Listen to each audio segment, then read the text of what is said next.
Eka itu umurnya 15 tahun. Ya Eka itu sebenarnya kan emang anaknya pemalu, Pak. Jadi dia emang nggak pernah mau ke posyandu karena dia malu gitu. Nama saya Eka. Kita nggak terlalu kenal Eka tuh gimana, umurnya berapa. Jadi kita nggak ada pendataan ibu hamil yang spesifik, cuma umurnya segini, tahu-tahu udah menikah dan melahirkan. Nah, salah satu warga ngasih tahu, teh si ini Eka ini hamil. Terus kita datengin, dia nggak mau ke posyandu. Dia emang nggak pernah ke posyandu, Pak. Tahu-tahu udah Bunting duluan. Kalau di sini mah Pak, orang tuanya terlalu bebas. Jadi dia masih di usia sekolah, udah kumpul-kumpul sama temennya dan nggak tahu pergaulan dia seperti apa. Namanya Yasin, kenal dari Facebook. Terus dia minta nomor WA-nya. Telepon pengen jadi pacar enggak? Ya udah, terima we. Dia beli kuota we. Pas anaknya lahir pun sekali dua kali dia ke posyandu. Jadi emang suaminya pun nggak mendukung Eka buat ke posyandu kayaknya. Kita udah ke orang tuanya, ke Eka sendiri, dia bilang nggak mau gitu. Malu gitu. Capek dah ngurusin anak, kasih makannya, mandiin.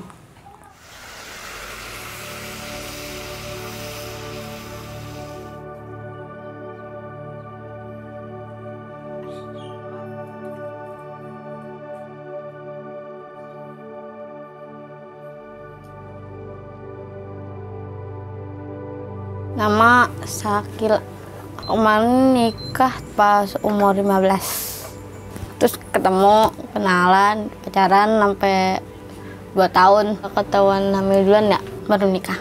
Kalau Syakila kan emang dia langsung ke posyandu, dia langsung, teh ada si ini hamil. Terus kan kita kunjungi besok ke posyandu ya. Dia setiap bulan emang selalu kelas ibu hamil, konsultasi sama Bu Bidan, emang dia nurut. Sampai lahiran pun ditanganin Bu Bidan, di puskesmas dia oke. Kalau nikah sih kan gara-gara ketahuan hamil duluan ya. Kalau nggak dinikahin malu, terjadi bahan omongan. Kalau di sini mah Pak, sepertinya kayak lingkungan keluarga dari nenek. Oh neneknya gini, berarti anaknya ikut gitu. Oh iya dulu juga mamahnya gitu. Nikahnya 12 tahun. Kalau di umur 16 itu kan tidak bagus buat ke depan dia kan. Maksudnya umurnya masih sebelum seberapa gitu kan. Saya biasa-biasa aja sih, soalnya ngeliat temen banyak yang udah pada nikah. Harusnya kan dia minimal 19 tahun. Jadi nanti anaknya stunting lah, anaknya kurang gizi lah gitu. Makanya nggak boleh hamil usia dini tuh kayak gitu.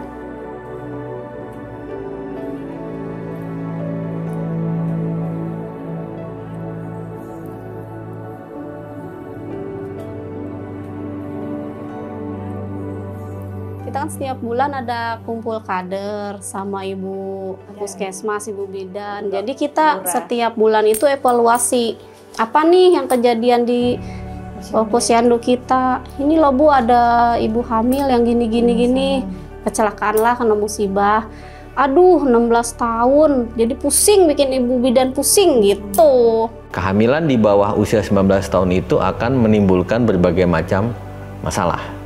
Ya antara lain secara sosial, secara psikologis, dan juga organ-organ reproduksinya masih menghadapi masalah dari sisi kematangan, ya sehingga nanti kehamilan itu ya bisa menjadi masalah. Pertumbuhan janinnya terhambat, kemudian stunting, ya dan seterusnya. Nah, itu sering terjadi pada kehamilan-kehamilan usia dini atau kehamilan-kehamilan usia remaja.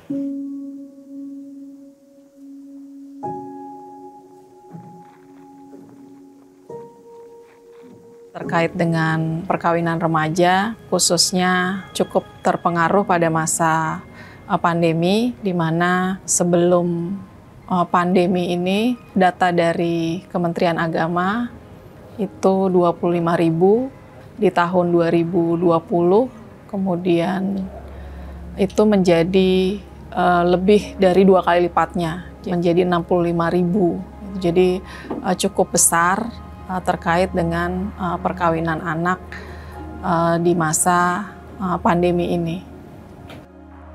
Habis nikah sih ada, misalnya ada enaknya sih. Enaknya kalau lagi nggak ada temen ngomong. Kadang-kadang capek, ada capeknya, ada kadang-kadang ada enggaknya gitu. Of course, preventing is very good. But what we can do today, if we cannot prevent, we can do the early detection of the problem.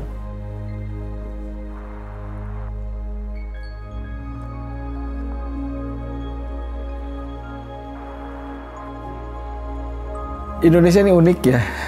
Pertama, penduduknya banyak. Yang kedua, wilayahnya cukup luas, gitu ya. Jadi memang betul-betul kita harus mempunyai suatu sistem ya.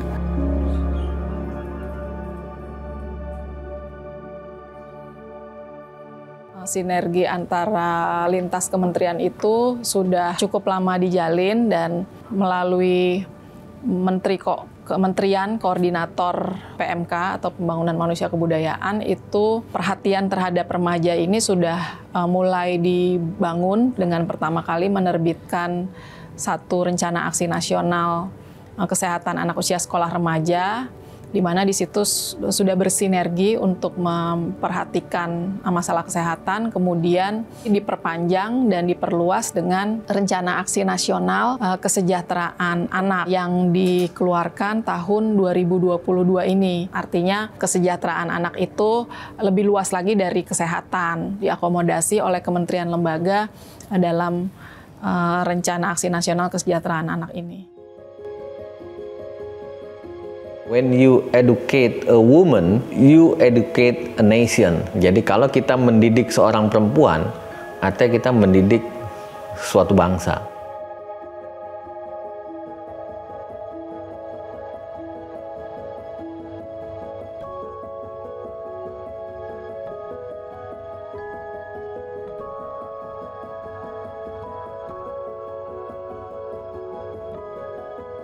Data menunjukkan kalau pendidikan perempuan itu di bawah 18 tahun ya, nah itu akan berkorelasi positif dengan pernikahan ini dan sebagainya. Dan Indonesia termasuk ada di situ ya. Kita masih tingkat pendidikan perempuan ya di Indonesia yang lamanya lebih dari 18 tahun itu tidak banyak. Itu salah satu obstacle ya, salah satu barrier-nya.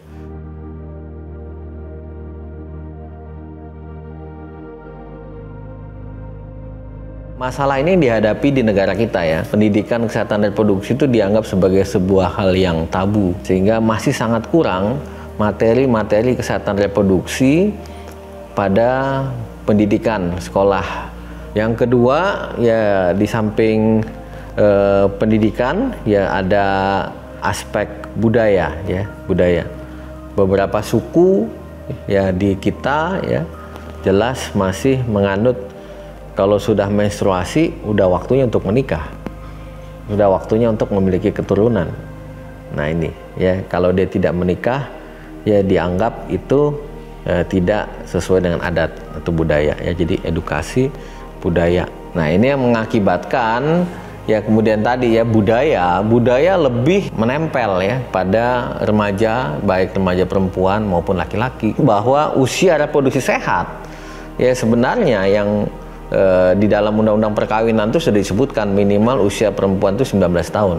Kita tahu bahwa aturan-aturan dalam kehidupan itu ya kan ada budaya, ada kultur ya, kultur budaya, ada etik, ada regulasi atau legal ya, aspek hukum. Hukum, etik, budaya itu hal-hal yang sangat berkaitan.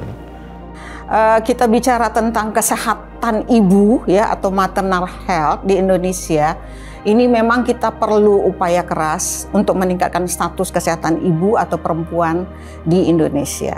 Karena masalah kesehatan perempuan, masalah kesehatan ibu itu tidak hanya dipengaruhi oleh sektor atau faktor kesehatan saja, tapi banyak faktor yang mempengaruhi, termasuk faktor sosial budaya, faktor ekonomi, pendidikan, dan juga faktor status perempuan itu sendiri.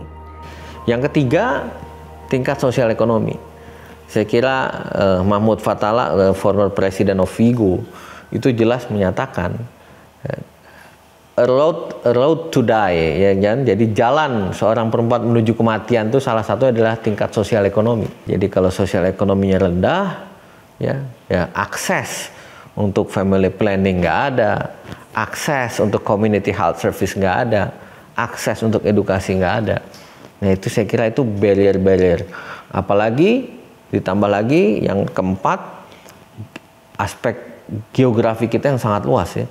Berhenti sekolah tuh pas corona, kan nggak sekolah-sekolah tuh pas ujian inian, kenaikan kelas, pakai HP, kan dulu nggak ada HP. Jadi jarang sekolah, akhirnya mah dikeluarin dari sekolahannya, udah nggak bisa sekolah lagi. Kalau ngeliat-ngeliat orang juga pengen sih sekolah, tapi kan udah nggak mungkin.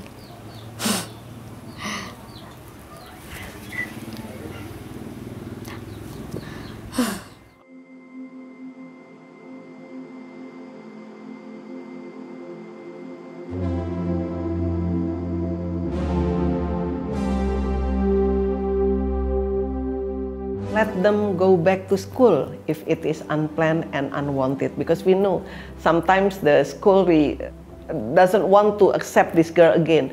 It is wrong, really wrong. Now we have a lot of research and we know why they got married too early. Again, the problem is first, of course, the culture, but the second one is the education. So educated parents could prevent this early marriage in their children. We push the president, the government, to increase the education, because only by education we can, because it could hit the culture. Why they do the marriage so early? Then they said because the parents want to have grandson. So that's really because of the parent doesn't understand what should they give to the children. So education is the first thing. We hope that next, after we do our concentration nowadays is about antenatal care, then we can increase our help to the Ministry of Education to help them. What kind of education or what kind of training is good for the school students? Pada prinsipnya ini kerja bersama harusnya. Jadi banyak stakeholder yang terkait ya. Ya dulu saya pikir begini, dengan konsep memberikan kesempatan pada putra daerah untuk sekolah di beberapa institusi pendidikan akan bisa membantu. Karena itu saja nggak cukup. Kebanyakan mereka sudah sekolah, selesai sekolah, nggak mau balik lagi ke daerahnya kan gitu. Artinya ini ada masalah kultur gitu. Ada beberapa hal yang mungkin tidak didapatkan di daerahnya, tapi didapatkan di daerah yang lain, terutama finansial. Nah disinilah artinya culture ini harus dipelajari dengan baik oleh pimpinan daerah. Tapi ada memang satu daerah betul-betul tidak hanya berpikir masalah finansial. Betul-betul dia memang seolah-olah kembali ke daerah itu sebagai panggilan bangsa dan negara dan sebagainya. Tapi di satu tempat tidak begitu. Nah, itulah kultur berpengaruh di sana.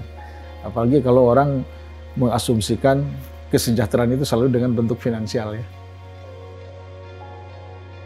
Terkait dengan perkawinan anak ini, di mana sudah diatur dalam Undang-Undang Perkawinan, batas usia minimum adalah 19 tahun, tetapi kalau di bawah 19 tahun mau mengajukan perkawinan, dia harus mengajukan dispensasi. Pengajuan dispensasi ini sudah melalui prosedur yang memang sudah ditetapkan, artinya sudah ada tanda tangan dari kedua orang tua terkait dengan pemberian dispensasi. Ini adalah memang lintas sektor dari Kementerian Agama. Sehubungan tadi, pertanyaan tadi, apakah ada satu mekanisme investigasi bahwa pengajuan ini memang wajar atau tidak, begitu, yaitu kami perlu berkoordinasi lagi, tetapi terjadi peningkatan yang cukup banyak. Ya, ini kan kurang lebih menggambarkan bahwa pengajuan dispensasi tersebut pada umumnya dikabulkan gitu. Jadi mungkin ini menjadi masukan bagi kami terkait dengan